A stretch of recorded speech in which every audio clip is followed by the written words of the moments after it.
Hello. Hello, baby. Can you hear me? I'm using my AirPods, but it took a bitch of a time to connect them. How are you? I'm all right. I haven't seen your face in so long. Do you want to go first, or do you want me to go first? Sure. I will talk to you about art. Let me find where I want to be. Oh, this is where I want to be. Look at me go. I'll be honest, I'm kind of cheating, and this is something I've talked about in a class this semester, but it's also very cool. So I don't care. We're gonna do it. Okay. We're learning about some German. Ooh. So we're gonna start by, I'm gonna get to a painting eventually, but we're gonna start by talking about a poem. And so this poem is by Paul Celan, who was born to Jewish Romanian parents in I don't know when, but he wrote a poem called Todesfuge that he wrote. What does that mean? It means death fugue in German. Death fugue? Mm-hmm. Like a fugue, like a musical piece. Oh, right. Okay. Mm-hmm. And he wrote this poem around 1945, and it's pretty evidently about the experience of being in a concentration camp, which he was not, but his parents both were, and his parents were both killed in a concentration camp. Wow. And this poem is it's actually very cool. I would highly recommend it. It's not critical that you read it right now, but it is part of the German canon, and it's my understanding that most people who were educated in Germany read this poem as part of their schooling. Got it. And so in keeping with the fugue part of the name, the poem has a lot of repeating motifs and repetitive structure, and especially I really enjoy it because one of Paul Celan's big things was thinking about the evolution of the German language and sort of the corruption of the German language by the Nazi past. And so he does a lot of interesting. Not totally following grammatical structures and not totally finishing his thoughts, and sort of this lyrical play with language and musicality in his poetry is pretty cool. But the important thing about this poem for the art I want to look at is that there is a motif in the poem where he says multiple times in pretty much every stanza, I think, Dein goldenes Haar, Margarete, dein aschenes Haar, Sulamit. And so he's saying, your golden hair, Margarete, Margaret, your ashen hair, Sulamit. And so he's drawing this comparison between this German woman, Margarete, comes from Goethe's Faust, so a canonical German literary work. And Goethe was prized as sort of a national symbol of German pride and culture. I just remembered that you took a lot of German. It only came back to me now. And yeah. And I was yes, Sinclaire likes German. We talked about this in my German class this semester, which is my 4th German class of college. Oh, wow. Okay. Yeah. Nice. And so you have Margarete and her golden hair, and Sulamit comes from the Song of Songs in the Bible.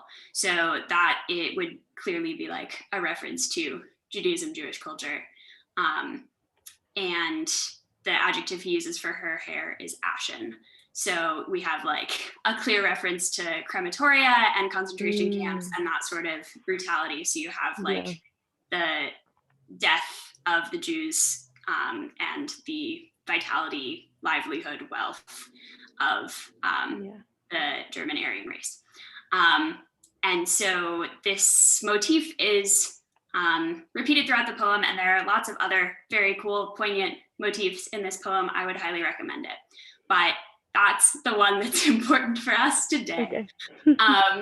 And so keeping that in mind, I will give a little bit of a bio on the artist that I have chosen a work from, who's someone that we did sort of an in-depth unit on in my German class.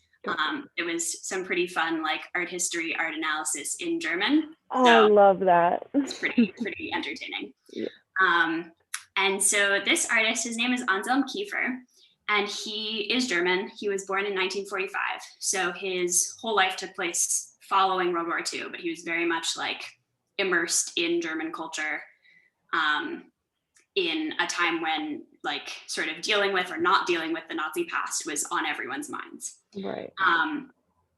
And his work often deals with this sort of handling of the Nazi past or the Nazi Vergangenheit. That's the word for past in German.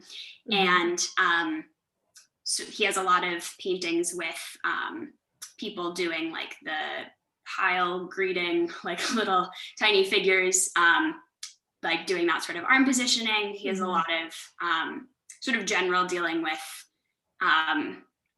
themes from the Nazi past and also referencing lots of different cultural things. So he'll reference poems, he'll reference songs, he'll reference fairy tales. So sort of dealing with and critiquing like German culture and the corruption of German culture by the Nazis, which is super interesting. Yeah. Do you know where the Heil comes from? Like where that motion? I'm not sure actually. It's a good question. I might Google it later. I'm just curious. Yeah, in German that's called the Hitlergruß, or like the Hitler greeting. And I don't know where it comes from. It's a good question. But Kiefer, like a lot of he's mostly a painter, but he also has some like sculpture and installation work. He's still alive and making art. I think he works in Paris, I want to say currently, but he has some of his later stuff is more sculptural or like installation, but in his paintings, which is most of his like earlier work, he does a lot of mixed media. So some of the paintings will look at, he uses like straw, and he'll use like images and stuff like that, in addition to lots of different kinds of paint, and very like thick layers of paint. And another sort of like key element of a lot of his works is that he will include writing, and sort of like inscriptions in his, which often reference other works. Very into the whole like German zeitgeist. Yes. Okay. Lots of cultural items. And so this artist, Kiefer, he has like, I think the Met says like he has over 30 paintings that are referencing this like Margareta moment in Celan's poem. So we're gonna look at one of them. And I shared notes with you. I don't know if you're on them because I'm not on that document. Oh no, I'm not on it. Do you want me to look at it? Yeah, look at the painting. That's not there. Boop. Open. Okay. There are a lot of paintings on here, but we're gonna look at Oh, this is a lot more like water. I was picturing what was the other German Jewish artist that you studied? You did some paper on in AP Art History. That man. It's almost, yeah, like there's like kind of like Basquiat vibes in that it's very like rough and yeah. If you scroll down, there's like a little more of that vibe. Oh yeah, I get you. This is really cool though. This is really So the first one is the like main thing I want to talk about.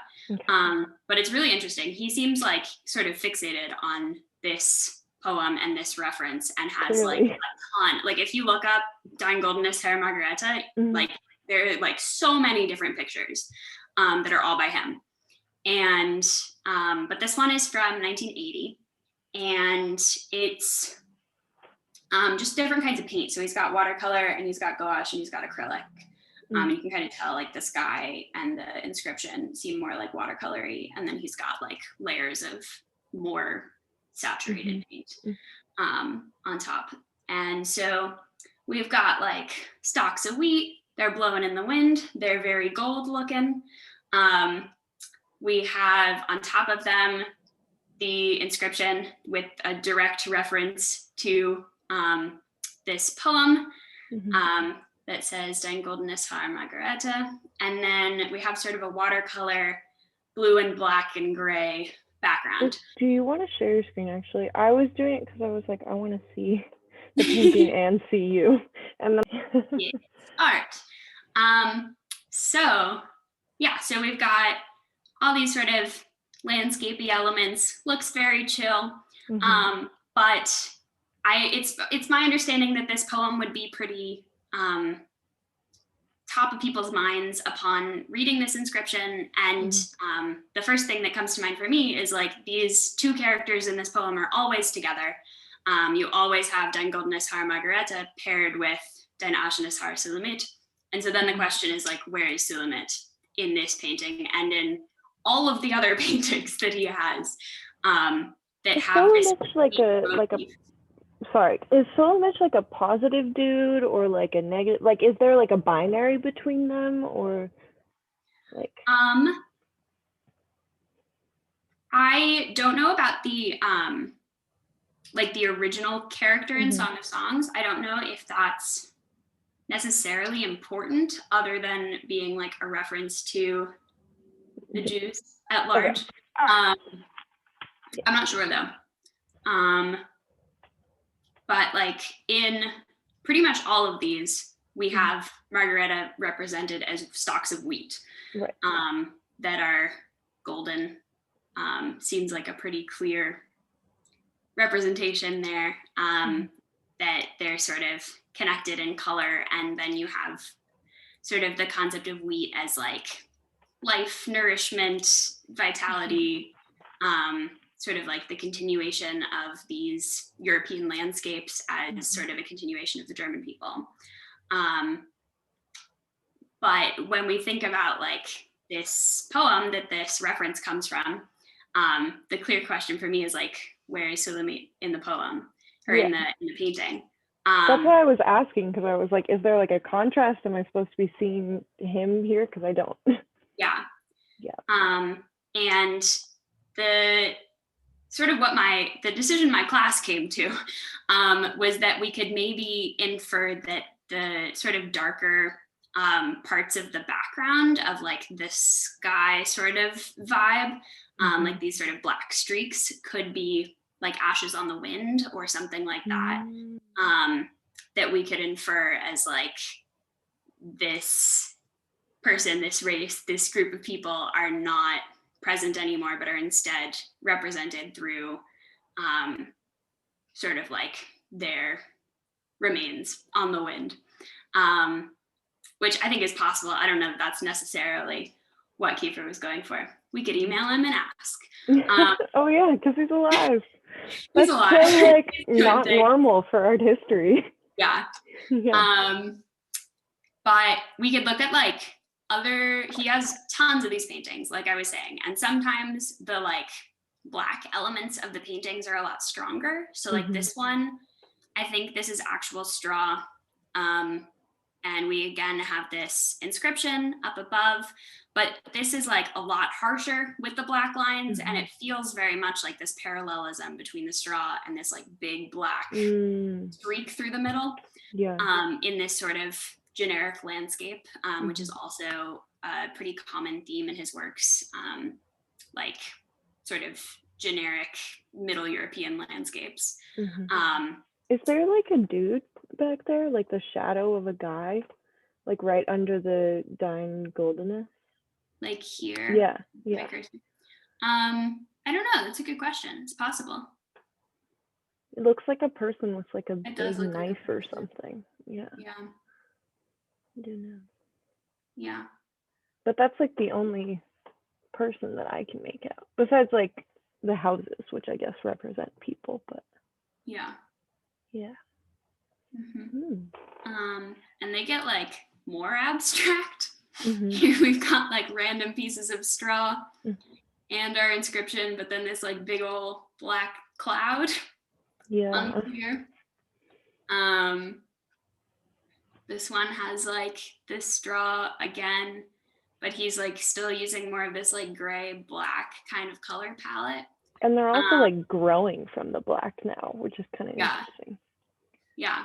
I don't know. I think I don't really know what to make of these, like all of them together. But I think it's interesting that he like Did you put them continues. in chronological order, or is this just how you did it? Because I was like, I it would make a lot of sense if you if it was, because of the way they like it's evolve. hard for me to tell when Yeah. all of them are from exactly from just looking through like Google Images, but I can show you like a big, let me look Just this because up. like I the look this way up you all the time. presented them, I was like, it looks like a progression, you know? Yeah. Yeah. But like there are so many, and these are Wow. all by him. You've Yeah. got like this guy, you've got like Well, yeah, so and some are many. so dark, which is really interesting. Yeah. Yeah. Um Hmm. just sort of fascinating. But Yeah, it's cool though. It's like you can almost tell his mood, like when he was making it. yeah, I don't know. I am really interested in them, and I think they're very cool. Very cool. Those are my thoughts on Anselm Kiefer. And Nice.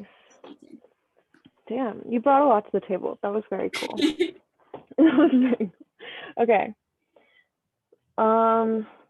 Oh wait, I won't share it yet because I think I might start with the description of the painting I chose and then see, I just kind of want to see what you imagine as I describe this. But it's by Hieronymus Bosch, who I think you know, the crazy man's. Yeah. I am familiar. Yes, he's very odd, very strange man. I'll get more into him though. Okay, so I'm moving from like the top left, and then it goes like this, like it's a snake, kind of. Yeah. Which might not make sense, but it's fine. I just want you to have all of these images and see what you come up with a little bit. You can draw it if you want to, for fun, but you don't have to. Okay. So from the top left, there's like a weird egg thing that's like cracked open on this branch, and there's like smoke coming out of it. And inside there's like a little guy who has a white mask on and like a red dude, so maybe some devil or something. And there's also like a snail and a crow involved, which also is interesting because as I was researching this, like apparently a lot of the imagery is so like outdated that people can't figure out what it represents, which I was like, that's not typical, because like we've looked at like really old art and it's like, oh, this represents this, you know? So it was like, yeah, it's funny that they can't even like decipher it now. But maybe he was just crazy, I don't know. And then there's like, yeah, so the egg is on fire, maybe because there's ashes. Yeah, there's a lot of creepy white masks happening. There's some cliffs below that and then water below that, and there's people like drowning or swimming in it. It's kind of hard to tell, but I bet they're drowning because it's Hieronymus Bosch. And then next to them is like my favorite guy, who has like a little white face and a red cloak, and he's holding a wine glass full of something, but it's kind of blue, so it looks like water. But he's like the only one that I think is cute in the whole thing. And then there's, oh, he has his arm around a naked lady who kind of looks like an Eve figure, which I thought was also cool because Durer, I don't know how to say it. Is he German? No, he's not German. I wrote it down somewhere. I don't think so. He does have an umlaut though. He's either Flemish or... Oh, he is German. Oh, he is? Okay, cool. But I don't know how to say his name, but Durer is how I'm going to say it, I guess. Beautiful. But he, yeah, so they were at the similar time period though. So I thought it was interesting that all of the like naked, because all the people are naked basically. There's a couple paintings where he has humans that are not naked, and it like seems like maybe it's a weird symbolism thing. We don't know, but in this painting, they're all naked. All the humans are naked. The demons are not necessarily. But a lot of the women look like Eve figures to me, which I thought was cool, because there's also a lot of snakes. That's part of it. Okay, and then the two of them are sitting on like a bunch of scales that look attached to a large human. And there's some waves under them, and there's some ladies being strangled by tentacles, which was kind of fun. And in that one, the naked ladies are covering their nakedness, but like the rest of the ladies don't seem to be bothered by their nakedness, which I was like also interesting for like an Eve thing. And then there's an angel with fiery wings, which kind of puts into question, like, are we in heaven? Are we in hell? Like something else? Who knows? And then the angel is patting a dude who's kind of dressed like Christopher Columbus. I don't know like what era the clothes are from, but that's what it was for me. I was like, okay, like old Italian clothes or something. Or wait, was he Spanish? I don't know. Anyway, old European clothes. And he's the only one that's like decked out. Well, yeah, I guess he's a human's clothes. But yes, so he is odd, and he has his hand on his head like he has a migraine or something, which is not really explained anywhere.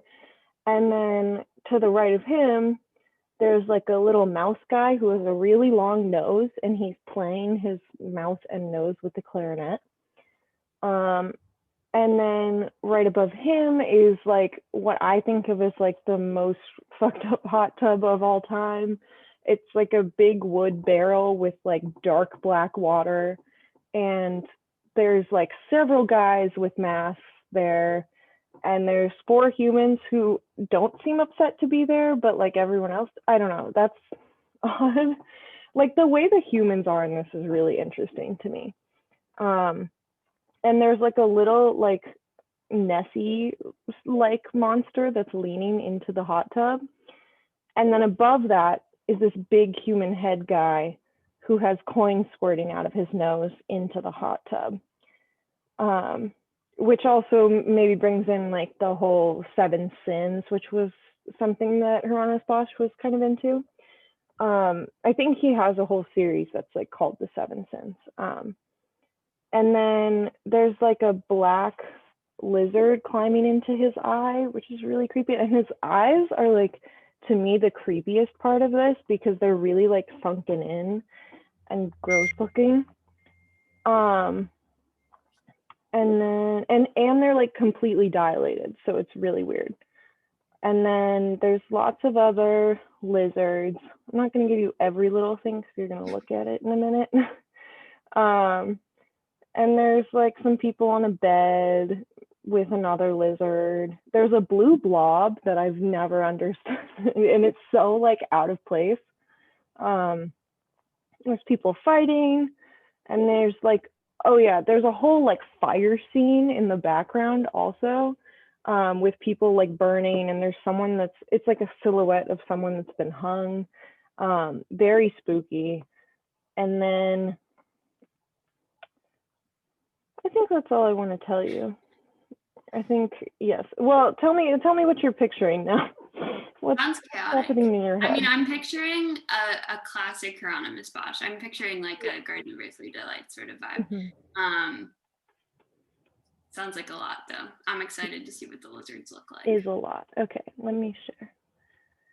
No share. Okay. Yes.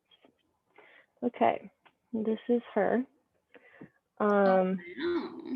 Let me zoom out a little bit so you can see the whole thing. Yeah. So this is the painting I chose, because also I chose Hieronymus Bosch because I was like, he's a dude that like I've seen his paintings and I'm always like, what the fuck, but I didn't know anything about him, so I was like, let me learn about this strange dude.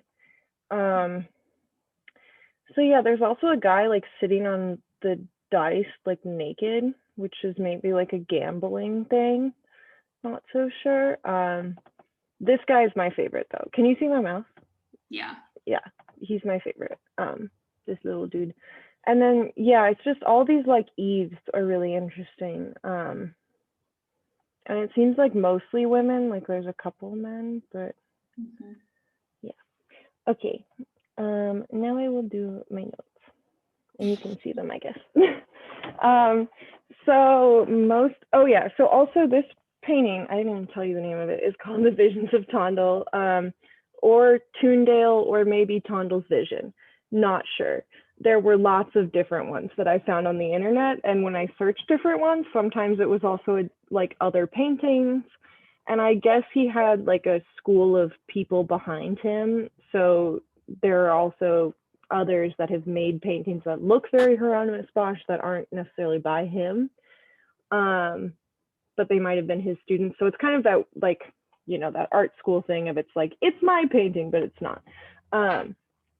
Yeah, and most of his paintings are in the town that he's from in the Netherlands, which is called, I don't know how to say it, Hertogenbosch, which was also weird because I was like, his name is like in the name of his town.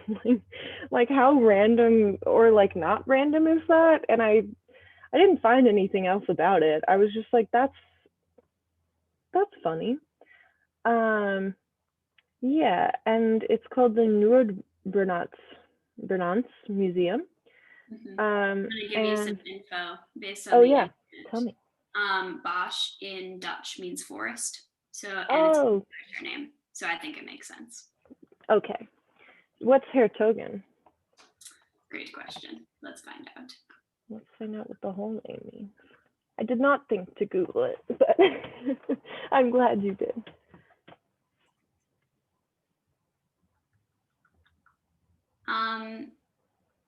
Hertogenbosch means the forest of the Duke. Forest of the Duke. Okay.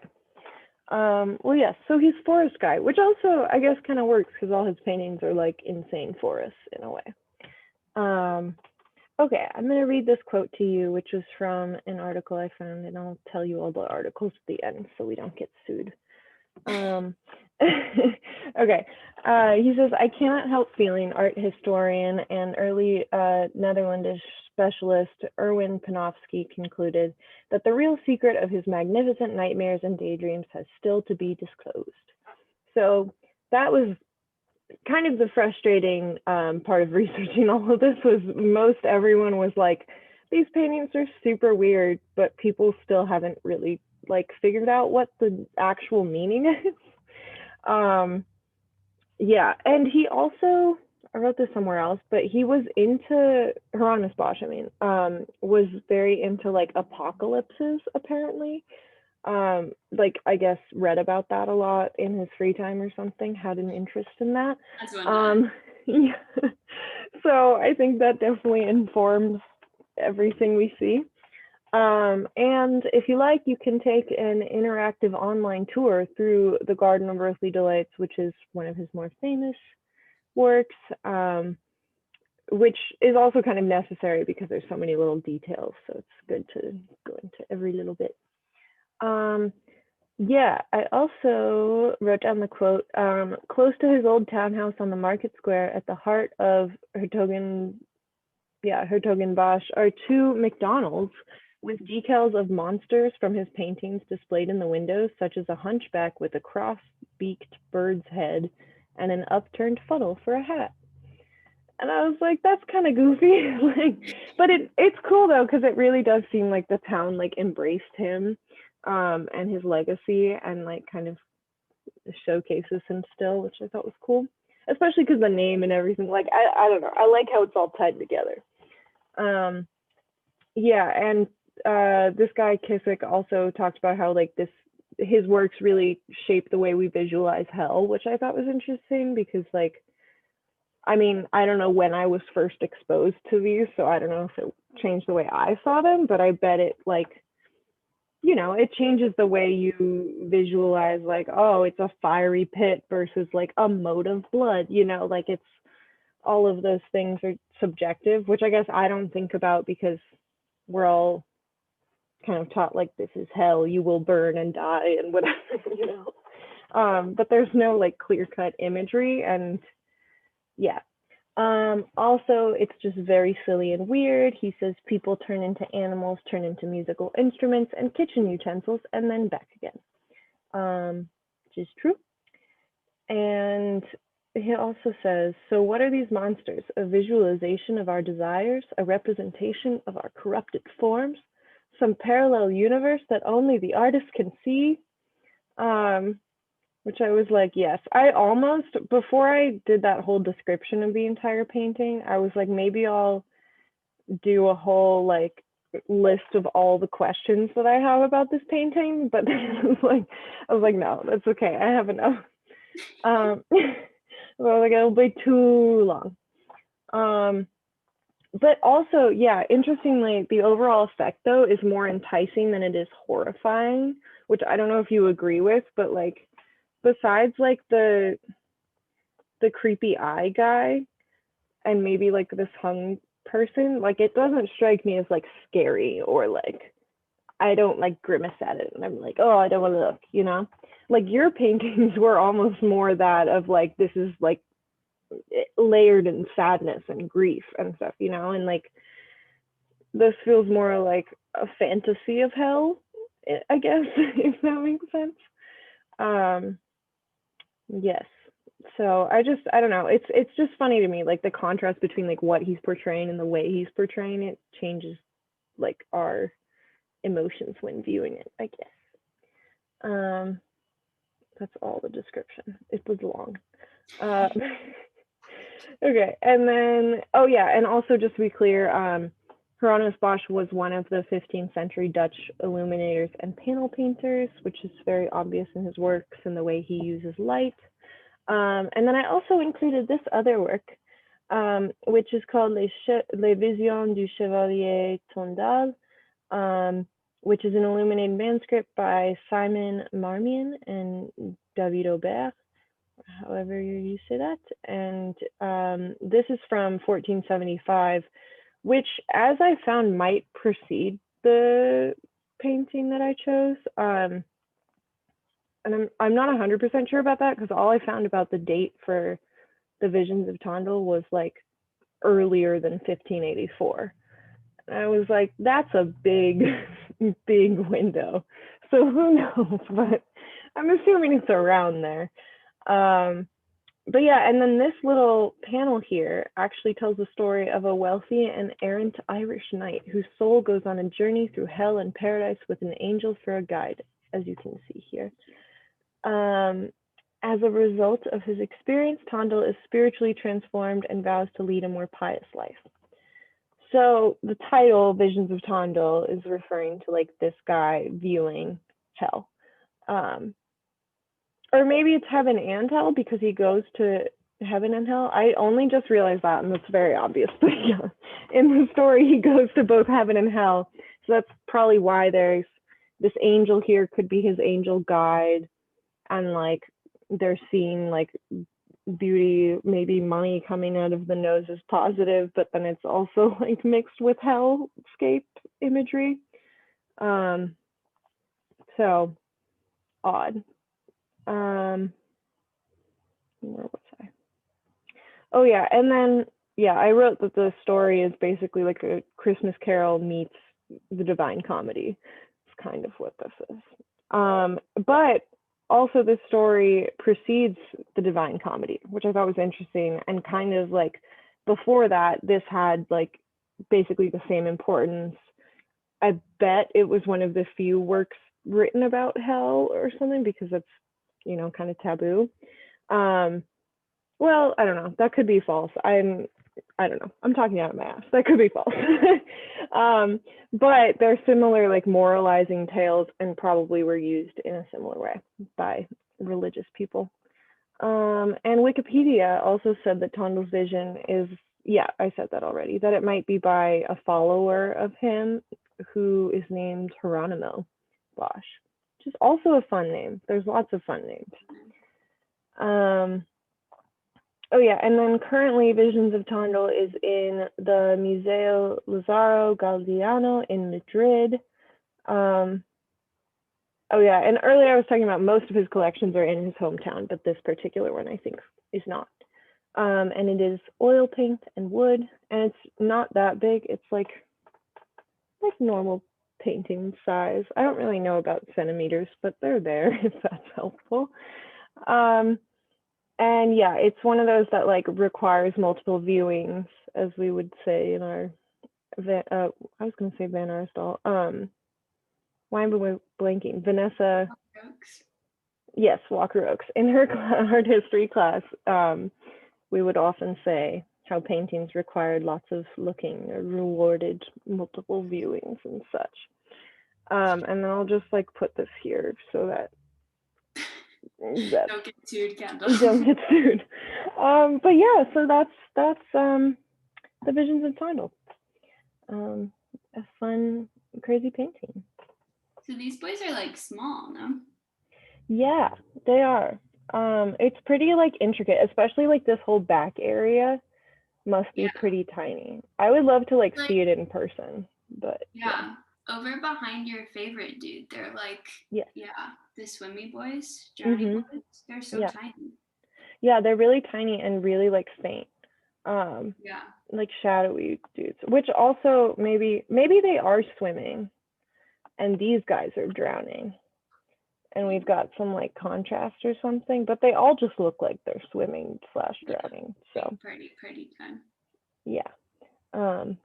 But there's lots of, now that I'm like realizing that it's heaven and hell and not just hell. So why are you here? Get out. Now I'm like, oh, there's all these other things. I also have no idea what she is about.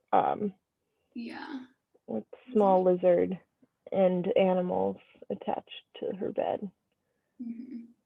So do you think that Christopher Columbus man is our protagonist? Possibly, yeah. That would be my guess, especially because of the way in this one it's like the angel is like hanging out with Tondel, you know? So I'm like, maybe. Plus, even here, like the figures are like similar in shape and size, but I think that's a time period thing. Oh yeah, and there's a decapitated dude. I don't know if I pointed that out. And this guy who's being forced to like drink something. Yeah. I like that one. Yeah. And this is all like a big helmet, which I guess goes on this guy who, he freaks me out the most. Like these eyes, terrifying. Like the tree growing out of his ear. Yes, also trees. And then he has this like veil thing, which I was like, maybe that's like a, like nuns, I don't know. I mean, there are lots of religious things where people wear things on their heads. It's true. Very general, but true. Where people wear things on their heads. Yes. Oh yeah, and there's like a little crossbow guy. These creepy shadow people. I like the nose flute player. Yeah, he's fun too. He's good. And he has his sword, but he's non-violent, and it's just playing around. Just playing some tunes. Yeah. Oh, and her too. I did not talk about her. She is riding some kind of dinosaur platypus creature. We love that. And then there's also like another possibly angel creature, and I only say that because the wings are like basically identical. That's riding her, which is fun. Or is behind her. I can't tell. Fascinating. But yeah, do you have a favorite creature? I think my favorite is Nose Flute Man. Yes, good choice. Good choice. I also like this owl at the top that's like holding something. Oh yes. For some reason it reminds me of like the people at airports that like guide the planes. There's no reason for me to do that, but that is what it reminds me of.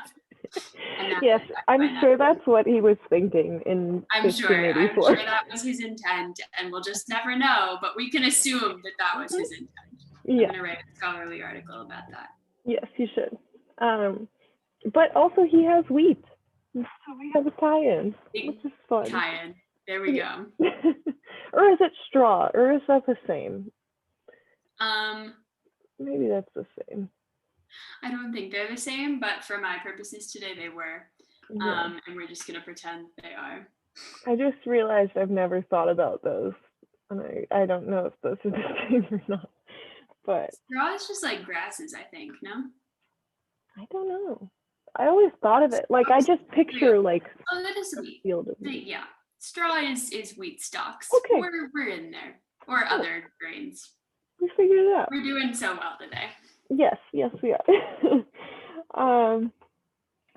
But yeah. Yeah, I have a bonus piece of art for you if you're Show me. to close out our time here. Let me open it and then I will. Please hold. I can put in elevator music, maybe. We're getting there. Don't you even worry. Let me make you smaller.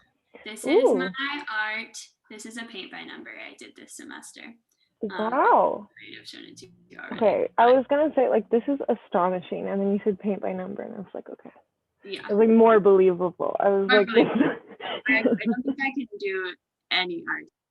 Nothing against your artistic nature. I've just never seen a painting from you before. That's why I was like, not a visual artist, not me. But this pretty paint by number, I think it said on the box that it has over 1,500 spaces, and it took me like 2 weeks. Wow, I bet. And it was really fun, and I enjoyed it. That's why it's so cool, though. All the tiny variations and stuff. Wait, so is it like they give you a bunch of different paints?